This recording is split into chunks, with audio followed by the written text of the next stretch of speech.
السلام عليكم ورحمة الله وبركاته. أكم جرتا إلمان رومو دي الدنيا رجلاتن أكسما ريدوان عبد الله في محمد سلطان يعقوب عبد الله كندا كالغاري رايچورا أوبليتي تيرتنا مالك وينو تكنني جلن جچورا أكما بيتني أوبليين تيرتنا رجولتنا أما تقولوا بروم سديمتي تقولوا بروم سديمتي أما دور اللي أغرتني جرتني فيديو نسيكون أفراف فادا Mama sininja wallahi mata kiya gammadu nazo din gammade gammada anin gammade be na gammada jada mata ki akka garte sabni ke sifana jira afshir immo ijoollee gana si barsiifna sababan la qabda si gale agarte obletti tenulle gammanne jira abba warra irra hidame jira asuman abba warra hidame wagga lama ore wagga mi ka fecho wagga sadi akkasuma namni dandeettan namni sagaleen keessan dhagayamu namni haasoyni keessan dhagayamu namni jechi keessan dhagayamu nama rabbiin agartee dhagaamu kasin jala sochoosi waan isi kana ilaalaafi sababbiin maali abbaa osoo qabdi ijoolleen kun yatiimotti amma dura rakkoo jabaa keessaa isaan fuunee turre gartee amma wayyatanii ijoolleen tun bifa godhatanii barumsallee galchiftee ijoollee sababa keessanii sababa isin taataniif ijoollee tanallee barsiifachoo qaba jettee boottee akka barattu gootanii fi jirtanii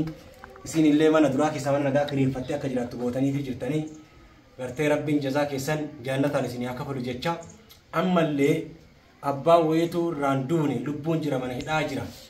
wanni itti dhameellee keessi itti dhameellee ta'ullee ta'uu baatullee ilaalaa fi ijoolleen kun dhaloota boruutii nyaachoo qabanii dhuguu qabanii guddachoo qabanii abbaa malee eessayyuu ga'uu hin danda'an jechuudha gartee abbaa barbaachisaa jechuu ijoollee tanniin kanaaf ijoollee tana abbaan akka gadhiifamuuf taasisaa jedha itti aansee immoo nu hadhaan tana wanni goonu amaanaa ijoollee tana biraan geenna tombirri 10,000 oo qabadhu tun immoo 4,500 jechuudha akkasi mee akka danda'ameen du'aayii itti haguuguuf ijoollee tana sagalee taa'e to jechu wallahi gammachuun kiyya baay'ee gammachuu maatii waatii keessanaa geettu jechuu barbaada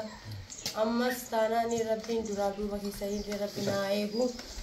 sin jaaladhaa maatii waatii keessan hundaa hin jaaladhaa akkana abbaa warraa kana dubartii san iddoo abbaa warraa kana keessan rakkoo sirraa qabu jechuu barbaada kana toomaa walfaadhaa arginu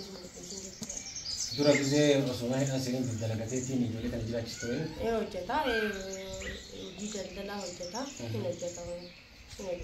rabbi haa baasu rabbi sallee haa baasu rabbi naa jireenya keessan jireenya dheeraa rabbi isin umrii keessan naa dheeressu jedha warra inni walii ifaa jaaru kanneen illee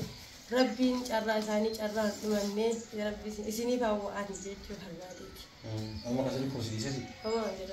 homaan jedhu amma yaadameera yaadamaa qoricha adda fidadhe homaan jedhu amma qufan nagabeera malee amma homaan jedhu inshallah bakka dalagaa bunaa maalii eegalatti kanallee jabaadhu galmaan gahi harkan kennitti haadha jabduu ta'e kun olmaan bareedaa qabdaa sii geetti amma wal si qabda boo akkamatti maal jettame gammaddee ana hin beekte dhugaamu ayya tole tole